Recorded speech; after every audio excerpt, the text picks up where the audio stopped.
Hello, APers. This is a quick review of Federalist 10 and then Federalist 51, which we talked about in class. So I'll go over this with you. The ideas at the end is that you should be able to understand what a faction is and understand the problems that factions create, and then what our founders thought about the new Constitution and how it would help control them, and how basically a republic helps safeguard against them. Keep in mind that Federalist 10 is written by James Madison. Yeah, we'll go from there. So a few things in context. You need to understand that our founders, their initial beliefs about democracy, or at least Madison and the other Federalists, was that they had been a lot of past mistakes. Typically, the idea being that democracies have been too democratic, right? Ancient Greece falls. Rome is susceptible to corruption as Caesar becomes an emperor. And Madison basically summarizes it when he talks about democracies being as short in their lives as they have been violent in their deaths. It's an experiment that never worked. And it didn't work under the Articles of Confederation either. So we talk about what is a faction, how are they formed, and then what's the chief cause of factions. A faction is a group of citizens, right? As Madison puts it, that could be either a majority or a minority, and they're united by some kind of passion or interest. But he points out that the most common creator of factions is an unequal distribution of property, right? The rich versus the poor, so to say. And these factions are dangerous because they're part of human nature, right? People are by nature, according to Madison, selfish and biased. Their emotion, they're unreasonable sometimes. And anytime you get in a group, it simply amplifies that tendency, which is going to make people more dangerous, make factions more dangerous. He points out that under our current Articles of Confederation, even the most virtuous citizens are saying that the public good is being disregarded in the conflict of rival parties. And he points out also that when this faction gains power, it's very likely to only pursue its own interests, to trample the rights of others, to ignore the public good. So clearly, according to Madison, factions are bad things. So what can be done to remedy them? He points out two possibilities. You can either control the causes of factions, or you can control the effects of factions. And throughout the essay, he talks about the causes of factions and how they can be controlled. And he points out that one of the things we could do is we could destroy the freedom that allows factions to exist, right? But he points out that this is worse than the disease. I talked about in class that if you came to me with a paper cut on your finger and claimed that it was hurting, and I just cut off your hand so that the paper cut would go away, that would not be a good solution. The causes would be, or the cure would be worse than the disease.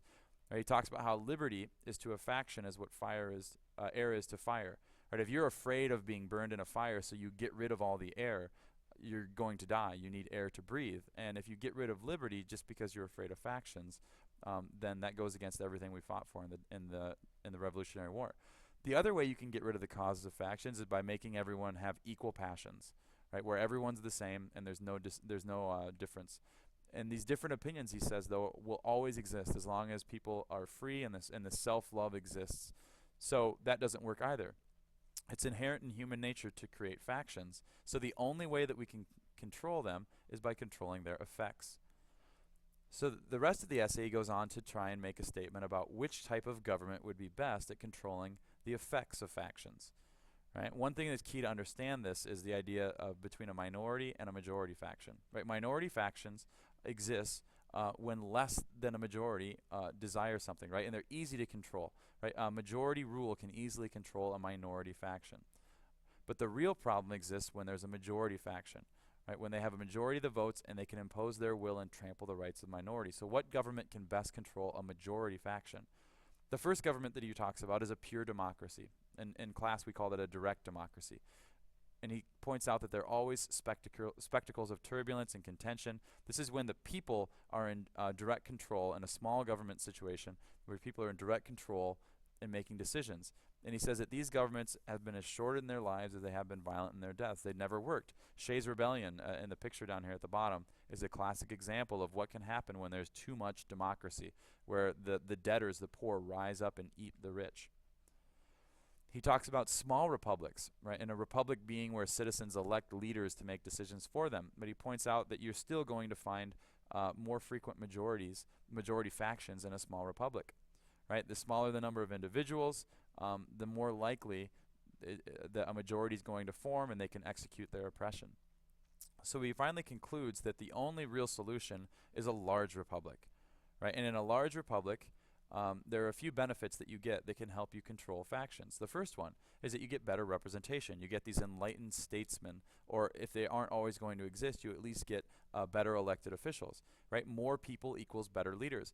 I use the analogy in sports, right? If you have a school like Eden Prairie that's always really good at football, the reason they are is because they have so many students to choose from. It's such a big school that it's easy for them to find good football players.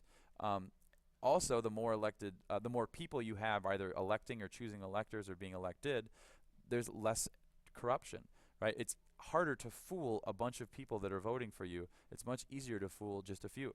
So a large republic creates better representation.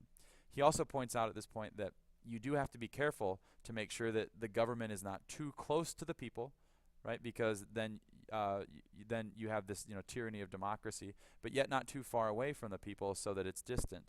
And he points out that federalism is the compromise that allows this. Right? Federalism allows for the national government to be a little bit distanced, but state governments to make decisions that happen within the state.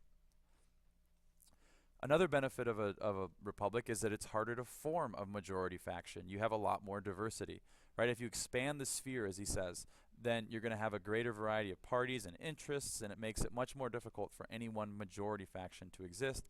And then the last benefit is even if a majority faction does exist, when they are created, they won't be widespread because geographically the republic will be large, and also there'll be different ideas in different areas of the republic. Right? He points out that some kind of factious leader might create a faction within their state, but it won't be able to spread throughout the other states. Right? A religious leader could create some faction in a confederacy, but there are different religions in the different states around the republic, so it won't spread and it won't infiltrate the entire republic. And in this sense, small factions, a large republic can control factions by making them smaller and making them go against each other. This fits very much with the ideas of pluralism that we talked about in Unit 1. So that's the gist of Federalist 10, and that's the expectation you understand these arguments and the general thesis of that document. One other one that we talked about in class is Federalist 51, which is probably the second most famous paper, and it's also written by James Madison. I showed you this quote in class. Right, we talked about it, and I'll read it you can read along with me. If men were angels, no government would be necessary. If angels were to govern men, neither external nor internal controls on government would be necessary. In framing a government which is to be administered by men over men, the great difficulty lies in this. You must first enable the government to control the governed, and in the next place oblige it to control itself. So he's saying that men are evil by nature, and they're selfish by nature, and therefore you have to have a government where the government can control the governed to a degree, but it's not so strong that it can't control itself. And the answer to this that he comes up with or talks about is this idea of separation of powers that he gets from Montesquieu, where a separate judicial, executive, and legislative branch each have powers of their own. They can check each other, and they can control the powers of the government. Right? He talks about how ambition must be made to counteract ambition, which falls in line with that separation of powers. That's what Federalist 51 is about. That's all I really expect you to know about it. But those are the two most famous Federalist papers and what you should understand about them. You'll most certainly see one, if not both of them, on the AP test this spring. Let me know if you have any questions. Thanks.